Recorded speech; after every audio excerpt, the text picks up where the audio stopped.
Hey, all my viewers, welcome back to the Starting Kreationz Fireblade. And today we're going to be trying an experiment. So I have been working on this bike for over 2 months. And that is a terrible thing for a shop to admit. But the bike is 25 years old. It had a lot of rigging where people chopped up the wiring harness, attached this to this. The ignition's hot wired, the fuel pump's hot wired. The fuel pump never shuts off.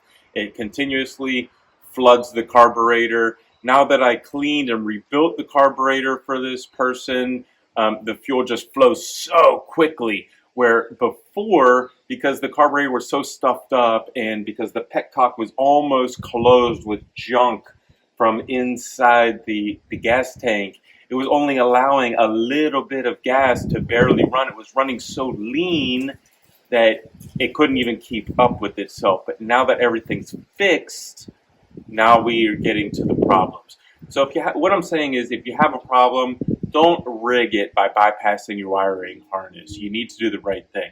Well, in doing some research of trying to figure out how to get this bike to work, I found online that a lot of these old bikes that are carbureted only have a fuel pump to prime so that they start very fast as soon as you hit the button, because a carburetor is on a Venturi system, which sucks the gas through with air instead of a pump.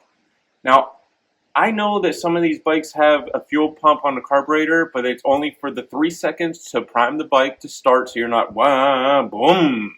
You're just boom to turn it on.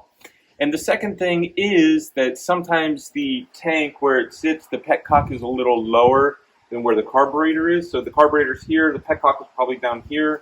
So the very last reserve half gallon of your tank is probably not going to be able to be sucked in, so it needs the fuel pump to add. Now, I think this is a 4.5 gallon tank, so as long as you're okay with using 4 gallons, and when your reserve light comes on, not using that gas going directly to the gas station, then you don't need the fuel pump. Now, we're going to take the fuel pump off of this bike, connect it up just like a regular carburetor. I'm going to bypass the pump, and I'm going to bypass the lines. I'm going to connect the line from this directly into the line that goes into the carburetor and see if the bike will run.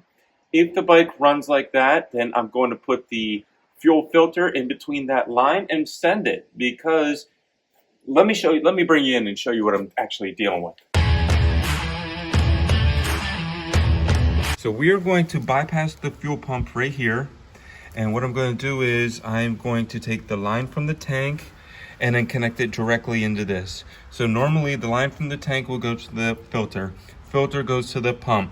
Pump goes back to this Y. So these can get 2 barrels here and 2 barrels here of fuel. So we're taking this off and connecting it straight in, and we're gonna see if that works. Hopefully, because it's carburetor and carburetor's clean and running strong as can be, that will work. But first, I gotta put the spark plugs back in, do all the work from when the bike was almost hydrolocked, and then we're gonna see what happens.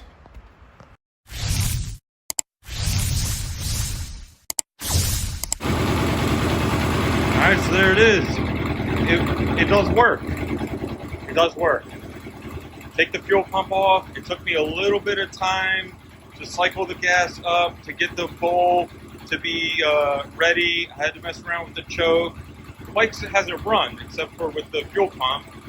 But as you can see, the bike is running. You see the bike hasn't run for probably 5 years. So it looks like it's shooting a little bit of gas out of here. Or it's blue. Could be some problems with the engine because it sat for so long, but that's not my problem. The problem is to get the bike to run. The fuel pump was hot wired. We don't need it anymore. This is it. Bike runs.